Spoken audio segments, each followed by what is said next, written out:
También dice David en el Salmo 15, versículo 5, que habitará en el tabernáculo de Dios y morará en su monte santo aquel que contra el inocente no admitió cohecho. Es decir, aceptar dádivas para fallar en favor de alguien en un juicio en contra del inocente. Es interesante que Dios anhela que nos identifiquemos con la forma de ser de Él. Mira lo que dice Deuteronomio 10, 17. Porque Dios vuestro Dios es Dios de dioses y Señor de señores, Dios grande, poderoso y temible, que no hace acepción de personas ni toma cohecho, garantizándonos entonces Dios que su trono siempre será fuente de justicia y jamás se dejará cegar, nunca, por las dádivas que le inviten a fallar en contra del inocente. De igual manera, dice la Escritura en el primer libro de Samuel, en el capítulo 12, que Samuel reconvino al pueblo de Israel y le dice, versículo 2, ahora pues, estoy aquí, versículo 3, atestiguad contra mí delante de Dios y delante de su ungido si he tomado el buey de alguno, si he tomado el asno de alguno, si he calumniado a alguien, si he agraviado a alguno, o si de alguien he tomado cohecho para cegar mis ojos con él, y os lo restituiré.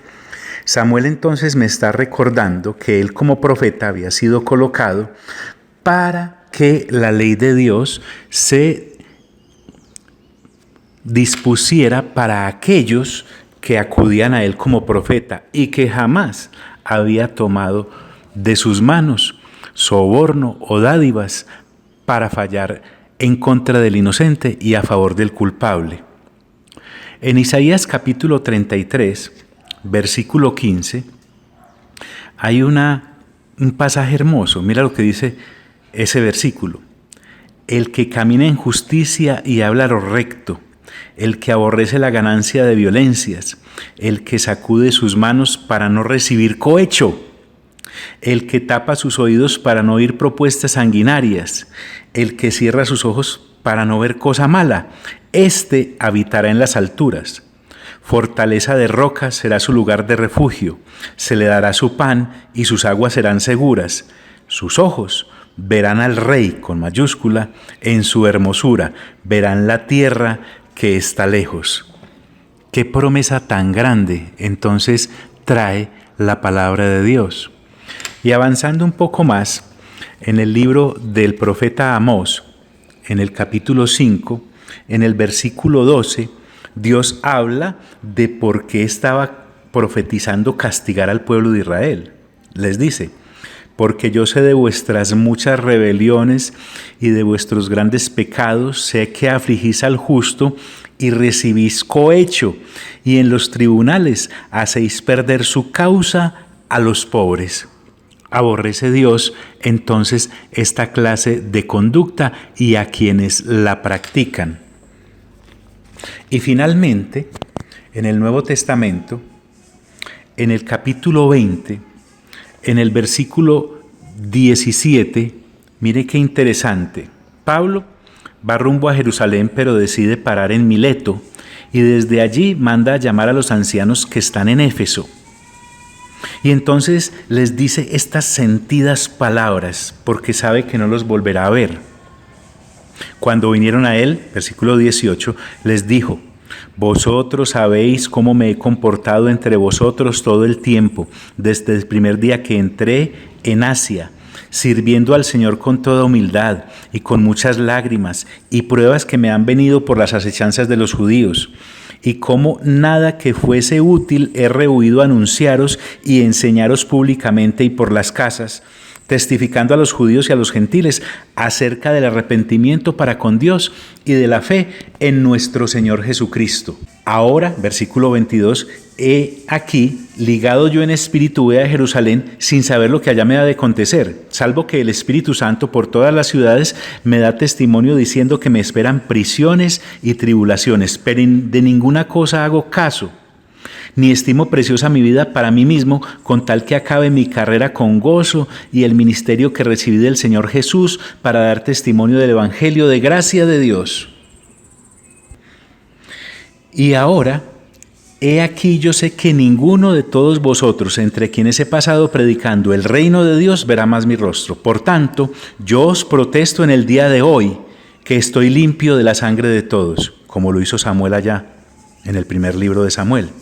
Porque no he rehuido anunciaros todo el consejo de Dios. Por tanto, mirad por vosotros y por todo el rebaño en que el Espíritu os ha puesto por obispos para apacentar la iglesia del Señor, la cual él ganó por su propia sangre. Porque yo sé que después de mi partida entrarán en medio de vosotros lobos rapaces, que no perdonarán el rebaño, y de vosotros mismos se levantarán hombres que hablen cosas perversas para arrastrar tras sí a los discípulos. Por tanto, velad, acordándoos que por 3 años, de noche y de día, no he cesado de amonestar con lágrimas a cada uno. Y entonces enfila y dice: y ahora, hermanos, os encomiendo a Dios y a la palabra de su gracia, que tiene poder para sobreedificaros y daros herencia con todos los santificados. Ahí viene: ni plata, ni oro, ni vestido de nadie he codiciado. Antes vosotros sabéis que para lo que me ha sido necesario a mí y a los que están conmigo, estas manos me han servido. En todo os he enseñado que trabajando así se debe ayudar a los necesitados y recordar las palabras del Señor Jesús, que dijo, más bienaventurado es dar que recibir. Y cuando hubo dicho estas cosas, se puso de rodillas y oró con todos ellos. Qué tremenda invitación la que nos hace Dios el Padre. Y en el Nuevo Testamento, el apóstol Pablo nos invita a que seamos como el Señor Jesús, al cual él imitó. Entonces, según las Sagradas Escrituras, basados en el Salmo 15, versículo 5, parte B, no debemos admitir cohecho para fallar en contra del inocente y favorecer al culpable en un juicio o en la emisión de un concepto. ¿Por qué? Porque Dios quiere que nos parezcamos a Él. ¿Por qué? Porque los apóstoles nos invitan a caminar este camino de manera transparente y clara. ¿Por qué? Porque el profeta Samuel nos protesta desde el Antiguo Testamento a hacer lo mismo. ¿Y por qué? Porque si deseamos habitar en la presencia del Señor, entonces no debemos admitir el cohecho como funcionarios de Dios. Hoy te deseo el mejor de los días.